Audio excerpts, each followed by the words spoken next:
Está René Delgado. ¿Cómo está, René? Bien, bien, Pascal, saludando ahí a los radioescuchas y muy contento porque me viene muy a modo el trabajo que has venido haciendo el día de hoy. Empiezo por algo que ayer me llamó mucho la atención. Dice Andrés Manuel López Obrador que se tomó algunos días de asueto. Sí. En realidad, los que estamos de descanso somos Ah, nosotros. sí, porque fue una actividad tras otra, ¿no? Una tras otra, fíjate que ayer leía a Héctor Aguilar Camín, que de manera muy apretada reseñaba qué es lo que había hecho y es increíble. En 15 días. Apenas en 15 días, Sí. este candidato triunfante, y decía, bueno, el día primero se alzó con la victoria, el 1 de julio, luego habló al día siguiente con Donald Trump y se entrevistó al día siguiente con el presidente Enrique Peña Nieto, ratificó luego a los secretarios de Hacienda y Gobernación, cambió de hecho a su próximo canciller, sostuvo encuentros con empresarios, comerciantes, industriales, y anunció ahí en esos foros el programa de apoyo a los jóvenes, anunció y tuvo la visita de cortesía de los enviados de Donald Trump, sostuvo encuentros con los legisladores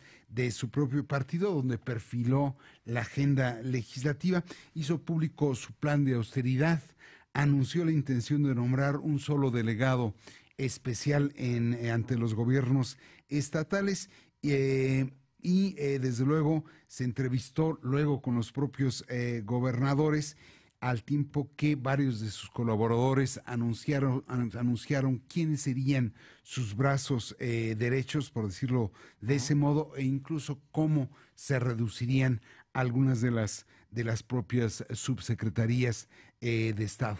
Y ayer, ya como cereza del pastel al aterrizar en Villahermosa, ya dijo que para allá se irá la Secretaría de Energía. Este vértigo informativo, Pascal, donde una noticia sucede a otra, contrasta, por eso decía que me venía muy a modo la edición del noticiario de hoy, contrasta con el pasmo que se está viviendo en los partidos políticos. De hecho, me parece que en el PRI, el PAN y el PRD no acaban de digerir su propia derrota. Dicen que todavía están buscando las placas. Todavía están buscando las auto que los arrolló. Del auto es un decir, ha de ser un doble remolque. Sí. Pero el hecho cierto, Pascal, es que curiosamente ninguno de los ex candidatos presidenciales sí se han dejado ver, sí han puesto un tuit por aquí o por allá, pero ni José Antonio Meade ni Ricardo Anaya han hecho la reflexión sobre cuáles fueron las causas de su derrota. Me parece que después de haber aspirado y llamado al voto a su favor, tendrían que reflexionar con los electores qué fue lo que a su parecer les ocurrió. Bueno, el Bronco ni siquiera vino a la reunión de gobernadores con López Obrador. Dijo que no había encontrado vuelo. No había encontrado vuelo. Y bueno, tampoco vino Aristóteles Sandoval, pero me refiero al Bronco porque fue candidato presidencial, ¿no? Alguna cosa tendría que decir sobre dijo, el proceso, no lo voy a apelar, ¿no? Sí. Digo, no es un lenguaje mío, es del Bronco. Sí. No lo voy a apelar hasta que sea presidente, y tampoco ha venido a pagar la multa, que esa es la otra. Tampoco. Pero el hecho, y perdón, por candidatos quería referirme a políticos serios, Pascal. Bueno, yo pensé que hablabas de todos y por eso saqué lo del Bronco. Sí, bueno, el hecho es, se lo vamos a dejar a Mariana H., el caso del Bronco. Nosotros vamos a hablar de... Oye, déjame hacer un paréntesis y que algún día merecerá alguna reflexión, pero más allá de lo que uno piensa del Bronco, algo debe decirnos, René, la cantidad de jóvenes y la cantidad de mujeres que votó por él. 9% de las mujeres votaron por el Bronco, sí, a nivel nacional. No, y el número de votos, digo, no pinta en la competencia, pero es un número no despreciable, sí, de gente que de pronto no sé cómo puede coincidir con propuestas bárbaras, por decirlo de ese modo. Sí, ¿no? Eso, o que de plano su desprecio por los partidos es tan grande que votaron por el Bronco, ¿no? Así es.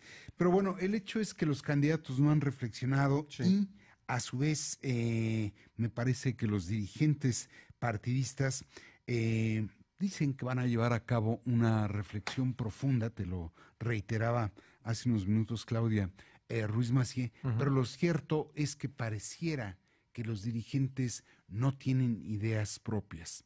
Yo entiendo que muchas de las acciones que habrán de emprender derivarán de un consejo, derivarán de una asamblea, pero se les denomina dirigentes. Sí. Y el cargo es de presidente del correspondiente partido, y de pronto eluden su propio análisis de qué fue lo que les ocurrió. Obviamente no han hablado, ayer hizo algunos juicios René Juárez, no ha hecho, incluso elude, me parece, que el balance Damián Cepeda, y bueno, apenas el viernes pasado Manuel Granados hizo fijó postura. Manuel Granados es presidente del PRD, ¿verdad? Manuel Granados es presidente del PRD, y fíjate lo paradójico, Pascal.